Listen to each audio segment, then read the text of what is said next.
Talking to Coach Smith, Coach Keith Smith, over here for St. Croix Track Club. Mr. Smith. Hey, good afternoon. First of all, I just want to give thanks and praise to God for this, wonderful opportunity to, address the general public in the Virgin Islands, as well as the opportunity afforded me to coach wonderful athletes, because we have lots and lots of talent, and our problem is we just don't have people that really have their heart in the right place to push that talent and to develop that talent and give us some facilities to, help develop that talent. So I'm really appreciative of this opportunity. No, I hear that. Sorry, I think you. Let me see. All right. So a lot of things that we spoke about in other earlier shows, with even the other federations, is the challenges about giving opportunities to our athletes and showing the world that we have talented athletes here in the Virgin Islands, and that they don't need to move away from the Virgin Islands to be able to show off this talent across, let's just say, in the mainland in America, and stay there. Like, you from here, I believe that you should. I mean, you have the right to, but I believe you should definitely represent the Virgin Islands and show off that talent, because the people of the Virgin Islands, we appreciate what you do, and we love to see that. That is true. I really believe that we have to develop our people and our youths here. And if they go away, let them go away for, a short period of time, get some expertise, some stuff. But we need our facilities upgraded so we can compete, because at this NACAC under 13 and under 15 championships, competing with, all of Central America, Caribbean, and North America, in this competition, you get a chance to see the best of the best in this age group. And you see that this age group really produces the top athletes in the region, like Mario Burke, who's running for university, I think Texas A&M or something, and one of the top sprinters in the United States. They all came through the age group championships. It used to be called the CAC, which is just Central America and Caribbean, but now we add North America to it. Now you have more people, more competition, and bigger countries. So our athletes, yeah, go ahead. So now this is. Did you think it was a good idea to add in North America, which is now we just talking about America and Canada? Yeah, I don't think it was a good idea, in the sense that it makes it really difficult for our athletes to compete. Because of the affluency of America and Canada. Like if you look at the NACAC under 20, NACAC under 23, USA and Canada pretty much dominated most of the events because of what they have in facilities, what they have in competition, what they have in numbers that we don't have. And so, but, it's what it is, and, we can still be, actually appreciative that we can go out there and compete with the best of the best, even if we're not equipped as well as we should. So what I like about the having the NACAC is that, at least for this group for sure, with the anything from the youths and the juniors, is that they get a chance to see that they're not only the best person out there in their country, like it's other people in the world that can do the same and better than you. So it gives them something to look forward to and challenge, to where when they get to this scene, like, okay, like you might be from America, you might got these facilities and everything. And yes, we don't have these great facilities that they do have in the States, but we have what we have, and we can work through it. And I could still be able to compete with you. And that's something challenge so the athletes them could fight and want more, because between the two islands, between the three islands, well, if I say three, between the four islands in our region, I would say that yes, you might be the best person here in the territory, but after you leave here, you might just be mediocre. You know what I mean? And we don't want to be mediocre. So I think these meets show people that, like, hey, let me show y'all, man. Like, we need to practice some more, because the people out here are running fast by seconds. You know, and seconds is a long way. So at an early age, people who get to these meets could see like, well, they already gonna have a whole mental difference process than kids in the community in the territory that haven't had a chance to been to these meets. But they should teach by example, and then like, yo, I seen people out there running this fast. Let me tell y'all something. We need to go ahead and run these 200s and these 400s, whatever the case is, because next year at the age group meet, we're gonna be competitive. Yes. You know.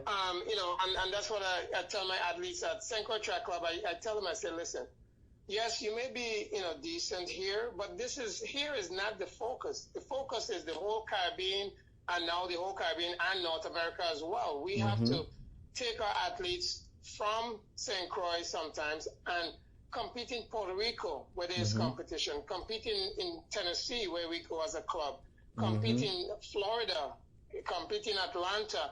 Because when we go there and we get used to competing against all these different entities or countries, then the athlete know that, hey, they can match up regardless of what we have. We could go out there and still kick some tail, you know what I'm saying? So so they get used to the mental focus of not just being good here, but trying to be great. And greatness means that you're doing your best, yes, but you're also able to do well internationally with the big countries, Jamaica, Trinidad, regardless of where they're from, we can still do well. So here's a challenge that comes up in that is that now we go to these places, one thing, it costs to go to these places. So now, as especially when we live in a territory, we live in a tourist destination. Anything with tourists at the end of it, it costs to travel, and especially when you go to another country, these tickets ain't $500 and $600.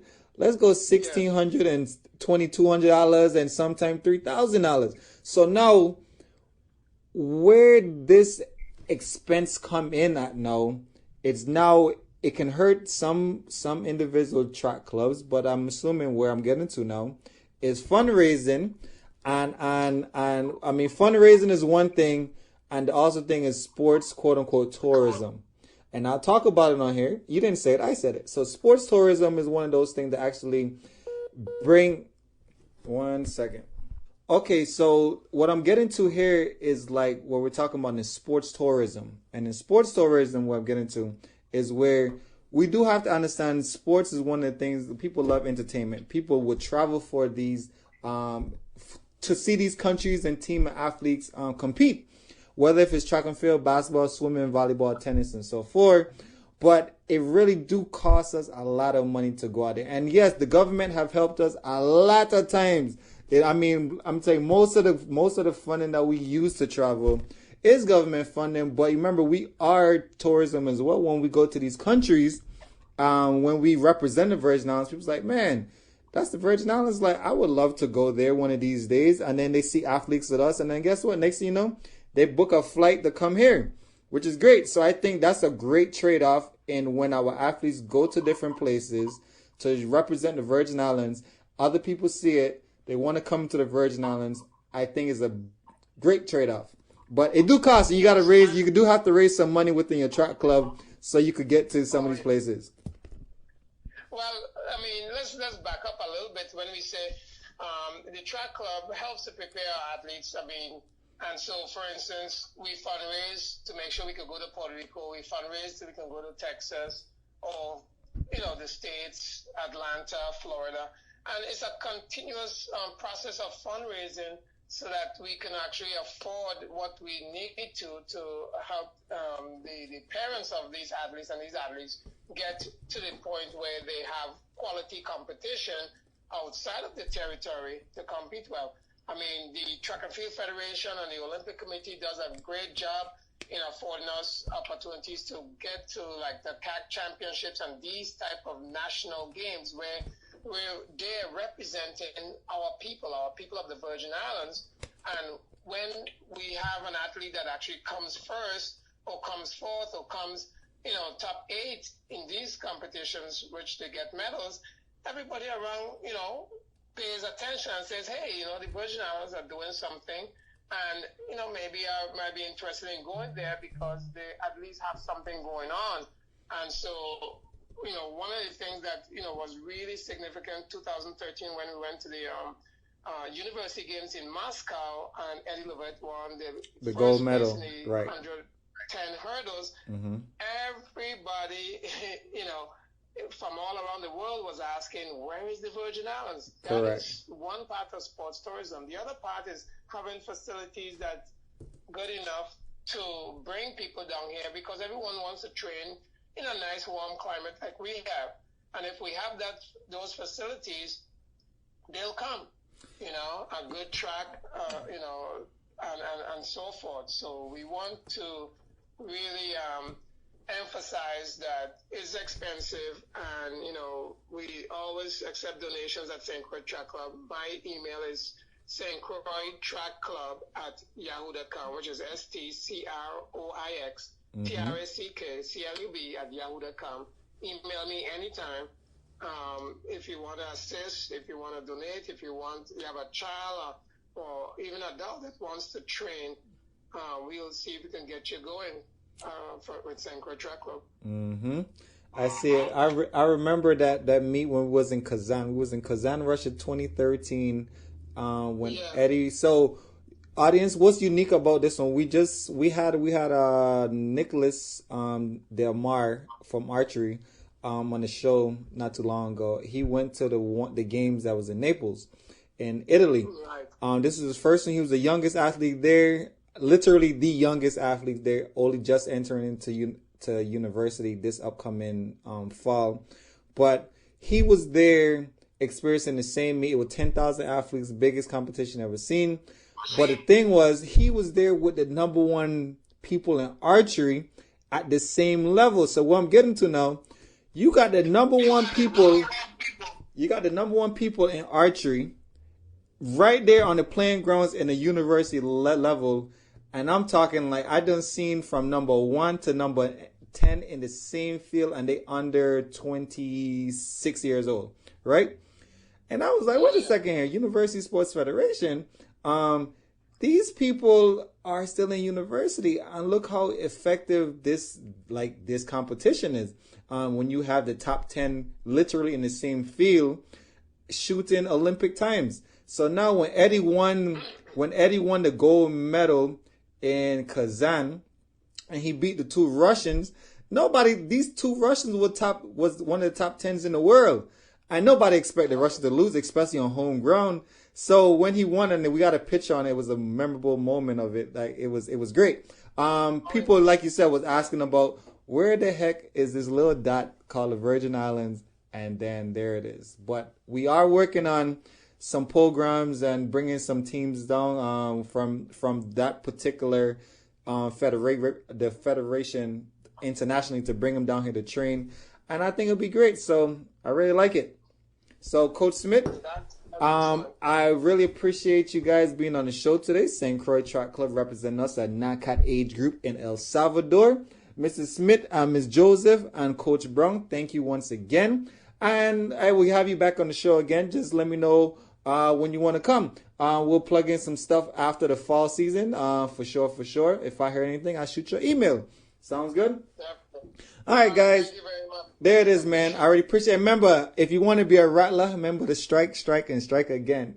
All right. So, hey, man, if you want to contact me, call me at 340-719-8462, or you can hit me up on email at noc@virginislandolympics.org, or sometime you just want to log on to the website, go on to www.virginislandolympics.org, or sometime you just want to go on social media. Catch us on Facebook at Facebook.com/Virgin Island Olympics. Or if you're a Twitter head out there, make sure you use the @ at Team ISV, and don't forget the hashtag at Team ISV. And why we don't use Team VI, international wise, especially for the sports team, we use ISV because that's the symbol that we use in international games. Team VI, that represent us generally, yes, and we know we are from the Virgin Islands. And of course, you could catch me on my Instagram at B17BOOKIE. Hey, check us out next week. You're done on this #1 sports show in the land, at least over here in the territory. Mr. Leon Hunt Ras Books, live in the building. One time for the one time. Can't cool, can't quench. Check out our man next week.